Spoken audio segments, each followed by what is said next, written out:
Hey guys, it's Miles at Tactical Hyve, and if you're interested to find out what I feel is the biggest reason why competition shooting is excellent for self-defense, make sure to stay tuned to this video.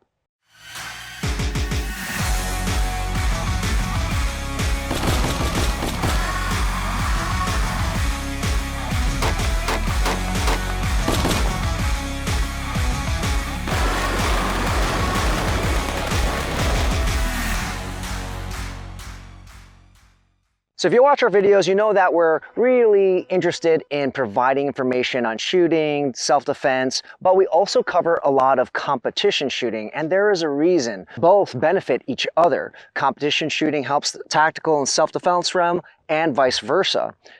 When you hear about people who do competition shooting, you're going to hear certain benefits that they talk about. Like why is it so good for self-defense applications? And you'll hear things like working on shooting fast and accurately under stress because you're under a timer, you're competing with people. And it's very different from just shooting in a flat range. It's very true. That stress is going to make you perform differently. And a lot of people, when they're practicing at their home range, they break down in competition because of the mental stress and the physical stress. So that is absolutely one of the benefits to competition shooting for self-defense. You're kind of getting used to stress, mental, emotional, and physical.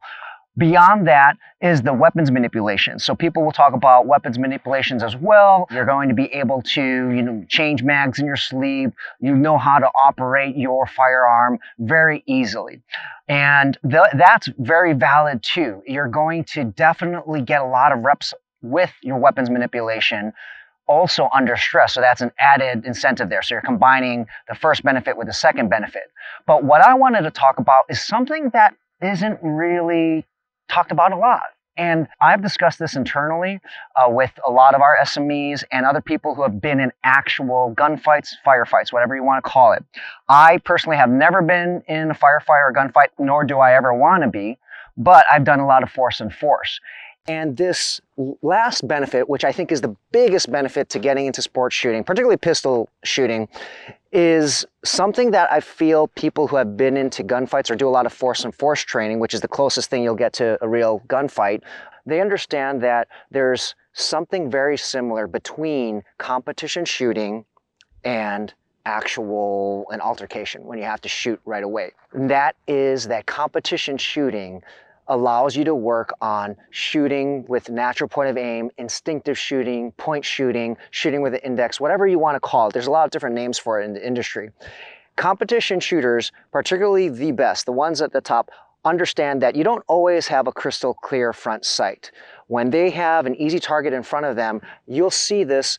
They just pop in front of that target, 2 shots. People who don't know anything about competition shooting are wondering how in the world did they get such a small group so fast, and it doesn't seem like they could aim. And that is partly true because they're using their body to aim. I've created a video about this a few weeks ago, and I'll leave a link for it up top somewhere here or below so you can watch what I'm talking about in terms of using your natural point of aim, your body to aim, not necessarily your vision. Your vision will confirm that your sights are on target. But the idea of instinctive shooting is practiced in competition shooting. You can call it predictive shooting as well because people kind of already know where their shots are going to go by their body alignment. Now, when we're talking about force on force, this is so important too because people will not always see their sights. Now, this is that interesting thing, that question is, will you see your sights or not in real life conflict? The truth is it's a trick question because it depends. For example, if I was a soldier and I had my rifle out or pistol out, maybe let's just use a red dot, and I was raiding a structure, I already have my sights up, my red dot, and maybe I see a threat maybe 20 feet from me. Will I see my sights? Yeah, most likely. Most likely if you have the time and space to do so. Now let's just take the opposite, like a different circumstance here, where I'm a concealed carrier, I'm turned this way, and I don't have my gun out. I'm at a restaurant, and all of a sudden somebody literally 5 yards away from me pulls a gun, starts a commotion, and I have to start shooting everyone in the restaurant. I may have to I will just look at that threat and shoot instinctively, okay? Now, Of course, if the law comes around, I'm sure your legal counsel will never ever tell you to say that you didn't see your sights or anything like that. But that's the different context here where you're completely surprised. You don't have time and space to see your sights. So on force and force training, and from the people I've talked to who have been in real life gunfights, firefights, in those situations where things are happening so fast, they don't see their sights. And it all comes down to their body alignment, shooting the index, AKA muscle memory. Now, muscle memory, I mean, muscles don't really have memory, but it's all about building those neurotransmitters so you know exactly where your body should be pointed so that you can get an accurate shot. And this is practiced a lot in competition shooting. And it's not the same as being on a range just like this and me popping out, getting a target right in front of me and just taking 2 shots. There's no stress there. You don't have the stress of going against competitors. You don't have the stress about running around a stage, all of that stuff. You don't have the stress of the timer. And that does really factor in. Like I said earlier in the video, you might be able to do a lot of things fine, like for say flat range shooting, or you're doing well, accurate, you're fast, but competition can break you. In force and force, it's the same thing. So the more reps you get of that in competition, it actually translates extremely well to force and force. And this is, I'd like to address something. A lot of people are like, oh yeah, point blank range, I'll be able to, I don't really need to train, I'll be able to shoot them. Well, you'll be surprised that there's a lot of real life incidents where people at 5, 7 yards, they don't get shot. Things are shooting, people are going crazy, or maybe they get shot, but they get shot in the arm. And it's just not something where you're not getting accurate shots, especially at a very, very close distance. Whereas competition shooters, they train it so much. Predictive shooting, shooting with the index, natural point of aim, they train it so much that at this distance, we're about 5 yards right now. At this distance, they could just pop out, and they will land 2 center mass shots almost stacked together. And that's because they're doing reps and reps and reps and reps and reps of that. Now imagine implementing that in force on force, okay? Now when you see someone pop out of the eye, if you're lined up, you're going to get 2, even more accurate shots. So this video is not about, how there might be some things, and there's definitely some things you have to, from the competition world, that when you bring it to the tactile self-defense world, you have to consider that stuff. We're not, it's not really an apples to apples comparison. It shouldn't be that's not the case. They complement one another, and you just take the best from both worlds and combine them. Here, what I'm trying to share is what I feel is the absolute biggest benefit of competition shooting for people who are really in self-defense, because it's going to help you get that gun out and take those, immediate shots without necessarily seeing your sights. Of course, yeah, in competition you are, depending on the difficulty of target, yes, you will see your sights or your red dot, but again, I'm focusing on self-defense distances, and in force and force scenarios and civilian gunfights, you'll kind of see that usually things happen within 7 yards, okay, everything. So I want to show you a few examples here where this happens, where in sport you will see the ability to just take these quick shots without necessarily seeing your sights, and then show you some examples of force and force.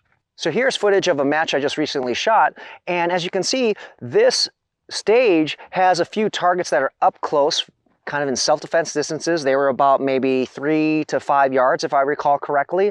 And you'll see that I engage them really quick at the very beginning. I'm not really seeing my sights. I'm using my body to aim. And then as I run down, there's a target, if I recall correctly, it was about 10 to 12 yards, and then 3 other targets further out. And then actually there was one other one that was closer in about 5 yards. But you'll see as I approach the targets that were further out, then I slowed down, then I start to see my sights. But then the last target, that was also about 5 yards, so I just blasted it. There was no aiming involved. It was just using my body alignment, my instinctive shooting. Again, lots of names for it, so you can use whatever you want to. And this is something that directly connects to what you're going to see in force and force. And here's another example of a stage that is very common. You'll see targets up close, people running through them and trying to shoot very quickly. Here we have our friend JJ Rakaza, who's just running through and just shooting very quickly. Is he seeing his sights on every single, crystal clear sight on every single shot? No. Am I seeing my sights in every single shot? No, I'm not. We're using our body. We do have a reference point, but we're not looking for a crystal clear flint sight or red dot in every single shot. So this instinctive shooting, or point shooting, using natural point of aim, predictive shooting, whatever you want to call it, that you saw examples of, directly connects to what you'll see on force on force. And as I mentioned from people who I know who have actually been in gunfights, they also do say the same thing. It's not just force on force. This is real life. You're going to use the same behaviors where you're going to shoot instinctively. So you'll see in some of the footage here from our students that when things are breaking out, like the trouble starts, that gun comes out and they cannot wait to see their sights anymore. They have to take shots immediately where they don't have the time and space. If they had distance, it's different, but if they don't have distance, then everything changes. So there are a lot of great benefits